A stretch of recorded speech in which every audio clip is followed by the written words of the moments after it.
The Enemy Below, Part 1.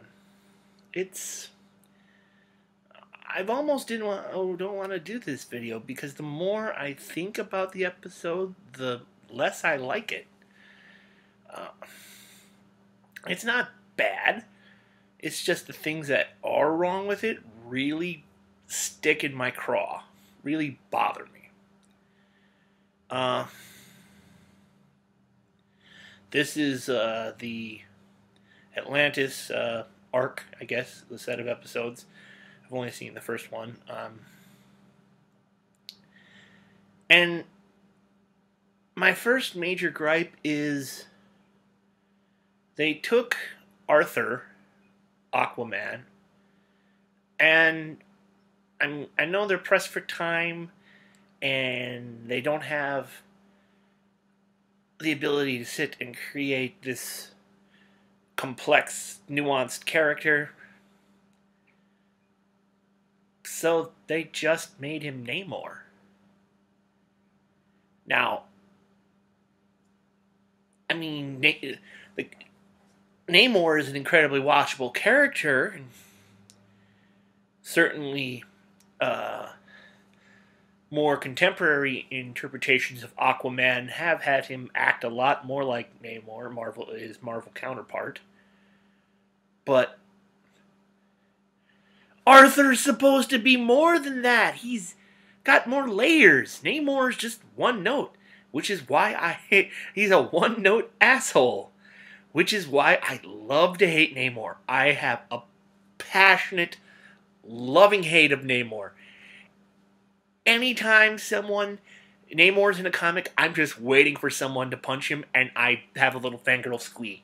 I'm not even joking. I'm like, any Fantastic Four or whoever Avengers comic, I see Namor, I just want someone to right in his face, and I am so happy.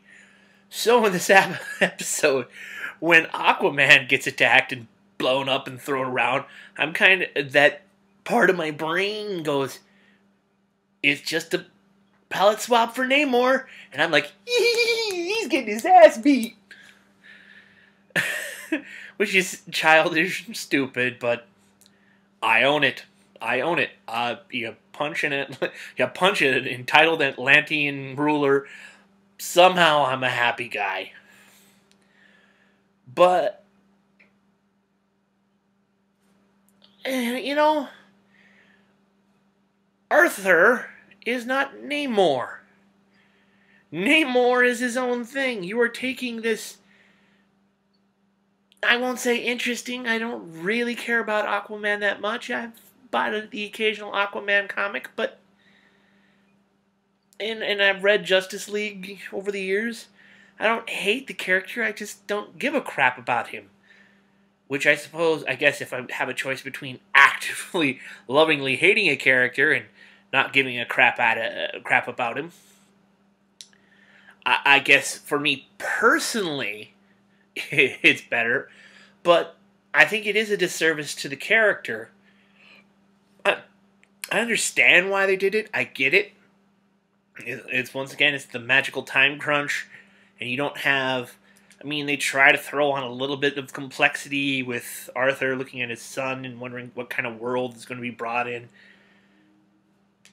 But it mostly just doesn't seem to faze him. I mean, he walks around just doing whatever he wants and thinking he can get away with it. And for the most part, he does.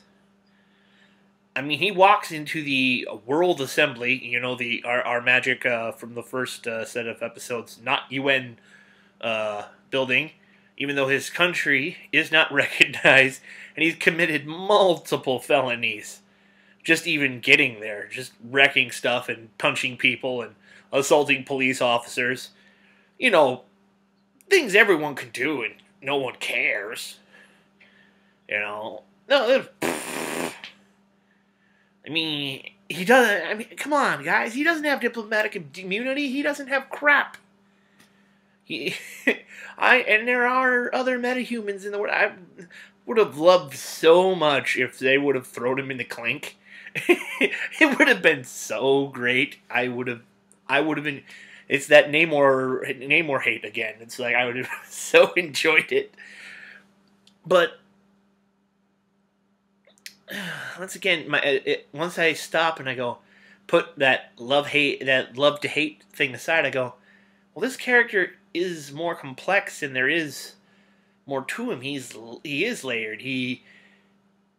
Where Namor is, I mean, him and Aquaman and Namor's backstory is parallel in that they're both half Atlantean, half human.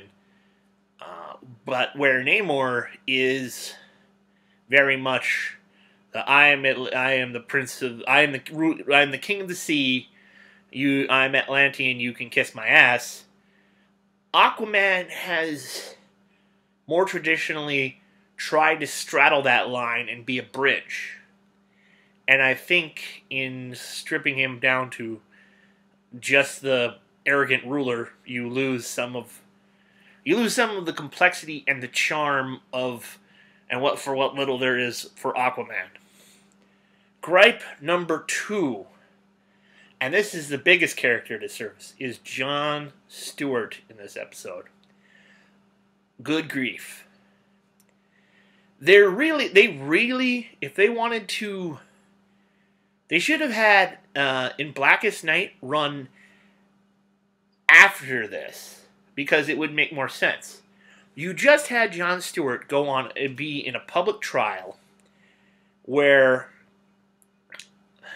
there was a conspiracy behind him to essentially overthrow the Guardians and take over. The Manhunters tried to take over stuff and use him as a tool to do it. He was a pawn in a greater conspiracy and wrongfully accused. To in this episode, all of a sudden, he's the one like, he's evil! He's evil! He's evil! Don't you see these things? Don't you? Come on, we need to beat him up. Everyone's like, give him the benefit of the doubt. I mean, this is a complex issue. And he's like, screw that, let's go punch him. Which, once again, my love-hate thing kicks in. I kind of want him to get punched. But Jon Stewart is not that guy. Guy Gardner, you can imagine if they would have had Guy Gardner Green Lantern, that would make perfect sense. But Jon Stewart is a much more metered and understanding character. He has to be. He's a Green Lantern. He's out in space dealing with aliens and multiple worlds and empires and ideologies. I understand you need someone with that power set. The power set to go down into the water. I mean, there's only so many characters you really have that can do that. Your Superman, your Green Lantern, your Wonder Woman, and your Martian Manhunter. I mean, what's the Flash going to do down there? Other than get crushed at maybe that depth or something. I mean, he'd probably swim really fast, but not, what's Hawkgirl going to do down there?